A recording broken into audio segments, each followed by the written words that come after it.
Okay, let's unpack this. We are jumping into a deep dive on a really crucial area of modern psychiatry, obsessive-compulsive and related disorders, OCRDs. That's right. And our guide today is Chapter 15 of Kaplan and Sadock's comprehensive textbook of psychiatry. Yeah, exactly. And our mission really is to give you a clear, structured understanding of this specific group of conditions. Right. And the big picture takeaway, sort of right out of the gate, is that creating this OCRD chapter in the newer diagnostic manuals, like DSM-5-TR, that signals a pretty major shift. Okay, so what's the significance of that shift? Why group them together? Well, it means we're finally properly acknowledging that these conditions share some fundamental common ground. How they look, you mean? Yeah, in how they look in a patient, how they present, but also, importantly, how their brain circuitry seems to work. There are overlaps. Okay. And the ultimate goal here is to improve, the recognition and the management of disorders that are actually incredibly common, Right. but have historically been, well, underdiagnosed and definitely undertreated. So we're talking about a family of disorders. Yeah. And for the DSM-5-TR, who's in this family? So the core group, the 5 main ones we'll cover, are obsessive-compulsive disorder itself, body dysmorphic disorder, hoarding disorder, trichotillomania, that's the hair-pulling one, and excoriation disorder, which is skin picking. Got it. Okay, let's start with the one that kind of started it all research-wise. Yeah. OCD. Can you just give us the quick definitions, those 2 core components? Absolutely. So think of it like a loop, often a relentless one. Obsessions are where it starts. These are those intrusive, unwanted, recurrent thoughts, or sometimes urges, or even images that just pop into your head. Uninvited. Totally uninvited. And they cause immediate marked anxiety or distress. Big time. Okay, and the compulsions? Compulsions are the behaviors that follow. They're the repetitive physical acts, like, checking the door 50 times. Or they can be mental acts, too, like silently counting, praying, repeating words.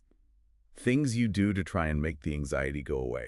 Exactly. The person feels driven, compelled to perform them.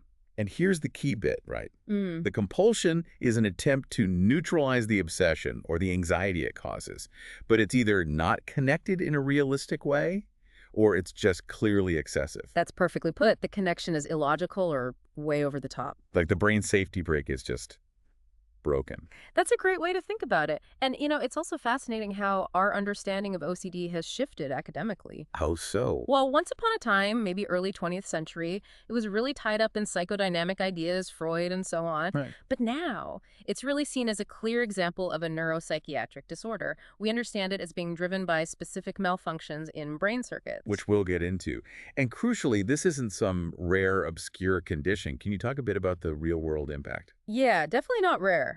Data from the big NCSR study shows a lifetime prevalence of about 2.3%. That is still significant. It is, and that's just meeting full criteria. Subclinical OCD is way more common. But the key thing the sources emphasize is how disabling it is. It's associated with major comorbidity, very high rates of mood disorders, anxiety disorders, suicidal thoughts even. And it often ranks globally among the most debilitating medical conditions. It really impacts quality of life. That's serious. And it often starts quite early, doesn't it? Yes, the median age of onset is around 19, Yeah. but there's a key difference. Early onset, so we're talking by age 10, that's much more common in males. Interesting. And those individuals, the early onset males, are also more likely to have comorbid tics. Oh, okay, so that foreshadows some connections we might talk about later. Exactly. It points towards some shared neurobiology. Okay, so moving to the official diagnosis, this is where it gets really interesting with the criteria.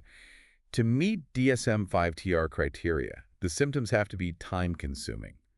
What does that actually mean in practice? It's a practical threshold. It means the obsessions or compulsions have to take up a significant chunk of your day. The guideline is typically more than 1 hour per day. Wow. Or, alternatively, they have to cause clinically significant distress or impairment, messing up work, school, relationships. It has to be dominating your life in some way. It can't just be an occasional quirky habit. No, definitely not. It's impairing.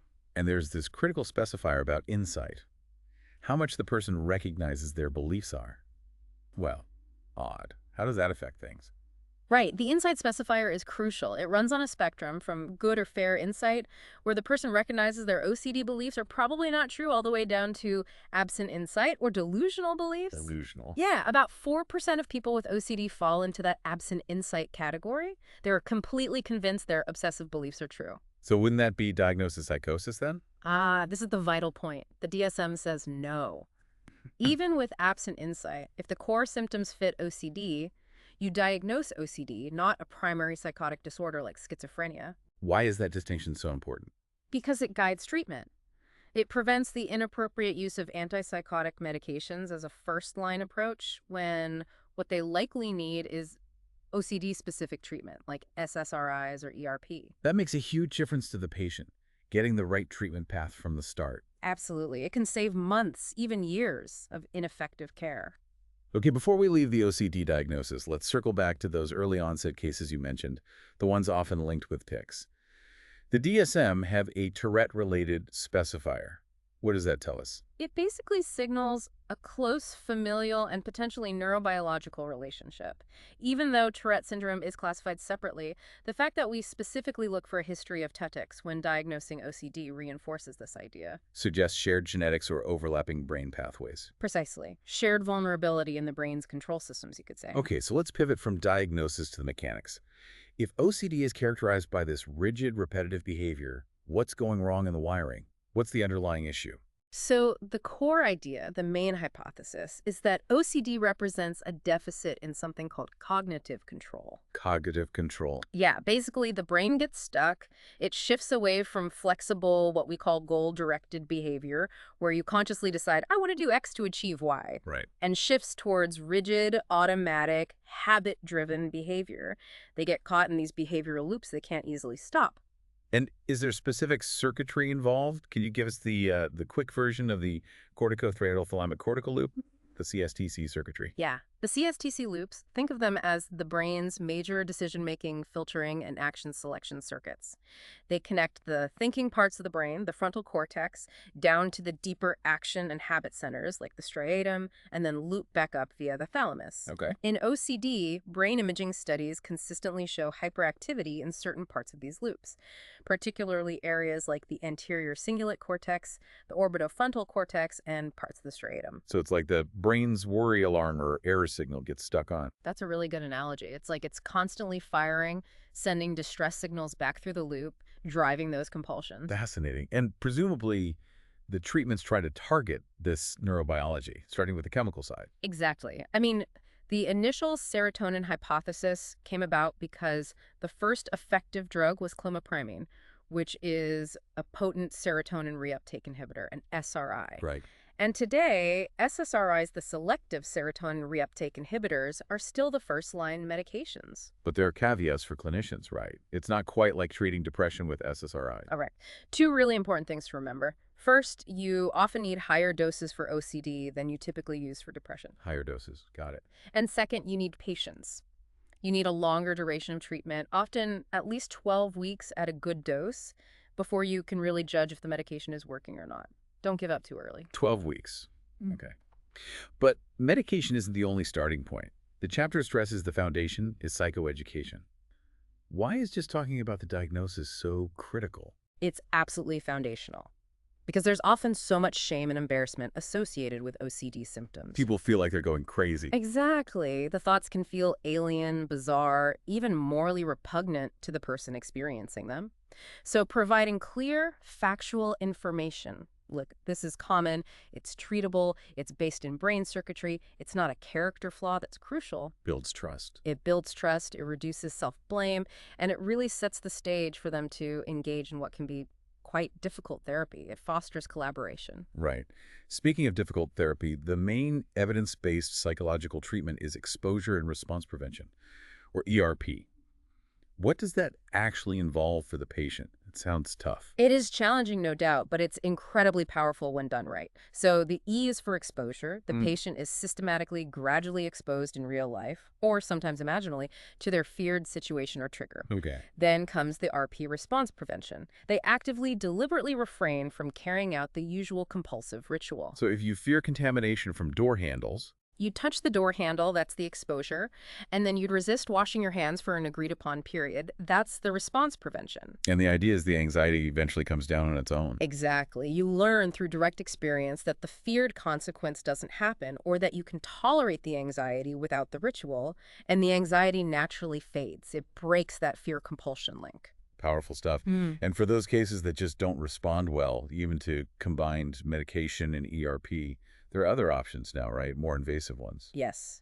For highly treatment-refractory cases where people have failed multiple adequate trials, we now have options that directly target that CSTC circuitry. Things like deep brain stimulation or DBS. Where they implant electrodes? Precisely. Targeting key nodes in the circuit, often the ventral striatum or ventral capsule area. And there's also transcranial magnetic stimulation, TMS, which is non-invasive and uses magnetic pulses. It's FDA approved for resistant OCD, typically used alongside behavioral therapy. Okay, so that's a deep dive into OCD itself, the sort of engine of this OCRD category. Now, what about the other members of the family? How does body dysmorphic disorder, BDD, fit in? Right, so BDD shares that core feature of preoccupation and repetitive behaviors. But here, the preoccupation is with one or more perceived flaws in physical appearance. Perceived flaws, meaning they aren't really there. Or they're very slight, not really noticeable to other people. But to the person with BDD, they seem huge, grotesque even. And the repetitive behaviors. Very similar structure to OCD compulsions. Things like constant mirror checking, excessive grooming, skin picking related to the perceived flaw, reassurance seeking, comparing their appearance to others, camouflaging. And the impact. Is it as severe as OCD? Oh, absolutely. The morbidity here is startlingly high. Our sources point out that BDD has lifetime rates of suicidal ideation reaching, well, a terrifying 80%. 80%? Wow. Yeah, it causes immense suffering and impairment. And a key diagnostic note here is the specifier for muscle dysmorphia. What's that? That's a specific form, more common in males, where the preoccupation isn't with a flaw, but with their body build being too small or not muscular enough. They think they look puny when they might actually be quite muscular. Right, okay. And treatment, similar to OCD. Broadly, yes. SSRIs are, again, first-line pharmacotherapy. CBT is the key psychotherapy, but it's often modified for BDD. How so? Well, it needs to address the typically very high levels of social avoidance and shame seen in BDD, and sometimes incorporates things like perceptual retraining to help them challenge their distorted visual processing of the flaw. Okay. Let's move on to hoarding disorder, HD. That was a relatively new addition as a distinct disorder, right? What makes it different from just, being a collector or having hoarding as part of OCD? That's the crucial distinction. Hoarding disorder involves persistent difficulty discarding possessions, regardless of their actual value.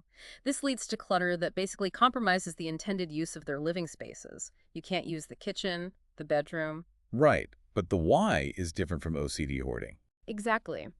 In hoarding disorder, the difficulty discarding stems from a perceived need to save the items and intense distress associated with getting rid of them. They might feel the item is useful, beautiful, or has sentimental value, even if it's objectively junk. Whereas in OCD, hoarding might be driven by a fear. Precisely. Like someone hoarding newspapers because they fear they might accidentally throw away some crucial piece of information. The reason for the hoarding behavior is different. Got it. And does hoarding disorder follow the same pattern as OCD in terms of onset? Actually, no. This is quite unique. Unlike most other OCRDs, which tend to start earlier in life, the prevalence and severity of hoarding disorder seem to increase with age. Interesting. And treatment, is it the same approach? It's trickier. Specific CBT protocols have been developed for hoarding, focusing on skills like organizing, decision-making about possessions, and resisting acquiring new things. These are more effective than just waiting. What about meds, SSRIs?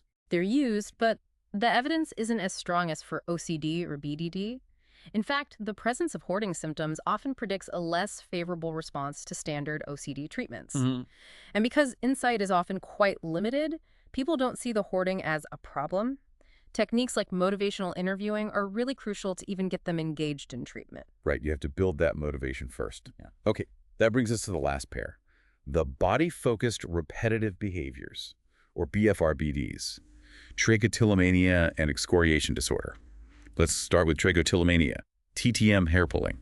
Right. TTM is characterized by recurrent pulling out of one's own hair, leading to hair loss, most commonly from the scalp, eyebrows, or eyelashes, but it can be anywhere. And you mentioned earlier it's much more common in women. Yes, highly skewed.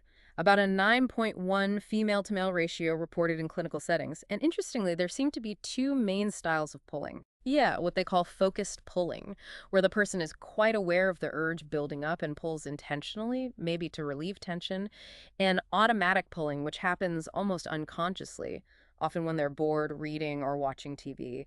Less awareness. Okay. And the other BFRBD, excoriation disorder, SPD, skin picking. Very similar structure. SPD involves recurrent picking at one's own skin, leading to skin lesions and tissue damage. Does it usually start randomly? Often it begins somewhat innocuously, maybe after a minor skin condition like acne, a scab, or a bite. But then the picking behavior takes on a life of its own and persists long after the initial trigger is gone, becoming the primary problem. Right. Now, for treatment, you hinted earlier that these BFRBDs are a bit different from OCD and BDD. SSRIs aren't the go-to. They're often tried, but the results are much less consistent. Standard SSRIs just don't seem to be as reliably effective for TTM and SPD compared to OCD or BDD. So what does work pharmacologically? You mentioned something cutting edge. Well, what's gained significant traction based on clinical trials is the nutraceutical N-acetylcysteine, or NAC. NEC, what's that? It's an amino acid derivative, available over the counter, actually. It seems to act on the brain's glutamate system rather than serotonin. Ah, so a different neurotransmitter pathway. Exactly. And trials, particularly in adults, have shown promising results for both TTM and SPD. It highlights that these disorders might involve different neurochemical imbalances compared to classic OCD. Very interesting. And what about the psychotherapy? Is it ERP? No, the gold standard psychotherapy for these BFRBDs is different. It's called habit reversal therapy, or HRT. Habit reversal. How does that work? HRT is quite structured and focuses on two core components. First is awareness training, helping the person become much more aware of exactly when, where, and why the urges to pull or pick arise, identifying the triggers and precursors. Okay, becoming aware. Then what? Then comes competing response training. This involves teaching the person to engage in a behavior that is physically incompatible with the pulling or picking whenever they feel the urge or notice they've started. Like what? Like making a tight fist, sitting on their hands, playing with a fidget toy, something that occupies the hands and makes the unwanted behavior impossible for a short period until the urge subsides. So replace the habit with a harmless one. Essentially, yes. You practice this competing response repeatedly. Okay, that makes sense. Before we wrap this all up, the chapter also talks about differentiating these OCRDs from other things they might look like. This is important for diagnosis, right? How do we tell OCD apart from, say, just general worrying, like in generalized anxiety disorder? That's a common question. A good rule of thumb is to look at the content of the worry. In GED, the worries are typically about real-life concerns, finances, job security, health, relationships. They might be excessive, but they're grounded in reality. OCD obsessions, on the other hand, tend to be more bizarre, irrational, intrusive, and often feel very alien or against the person's values, what we call ego-dystonic. The content feels different. Got it. And what about distinguishing OCD compulsions from behaviors in impulse control disorders like pathological gambling or kleptomania? They're also repetitive. Key difference there is the motivation and the feeling associated with the behavior. In impulse control disorders, the repetitive behavior is typically experienced as pleasurable, gratifying, or tension-releasing in the moment. There's often an urge for pleasure. Right. OCD compulsions are almost never described as pleasurable. They're performed purely to reduce anxiety, distress, or prevent some dreaded outcome caused by the obsession. They feel like a chore, a burden, not fun. That's a clear distinction. And briefly, the source material also mentions OCRDs that can be caused by medical conditions or substances. Yes, it's important to be aware of those categories. OCRD due to another medical condition, things like brain injuries affecting the striatum, or perhaps PANDAS, the pediatric autoimmune disorder linked to strep infections. Right. And also substance medication-induced OCRD. For example, repetitive skin picking is sometimes seen with stimulant use, like cocaine. These are theoretically interesting because they offer clues about the neurochemistry involved, like dopamine's role, perhaps. Okay, wow. We have covered a huge amount of ground today. Really run the gamut from the details of CSTC neurocircuitry and OCD all the way to specific behavioral techniques for hair pulling. We have. And I think the big message from creating this OCRD chapter, as you said at the start, is that these conditions, which are really prevalent and can be incredibly impairing, are definitely related. Absolutely. They share underlying pathways, common features, and often respond, at least partially, to similar treatments like SRIs. That's the spectrum idea. And this seems like the crucial point for you, the learner, listening to this, the deep dive, really shows that understanding the shared biology, that common CSTC involvement, have to go hand in hand with respecting the critical differences. Exactly, because the optimal treatment approach still varies quite dramatically. You might need ERP for one person, HRT for another, maybe NAC or specialized CBT for hoarding. It's not one size fits all. So the final provocative thought might be, how do we best balance that? How do we leverage the understanding of the shared neurobiology while still delivering that nuanced, personalized care that respects the unique features of each disorder? That's the ongoing challenge, isn't it? Balancing the common threads with the individual clinical picture, a really compelling tension in the field. Absolutely is. Well, thank you so much for guiding us through that complex chapter. It's been incredibly informative. My pleasure. And thank you for listening from the Last Minute Lecture team.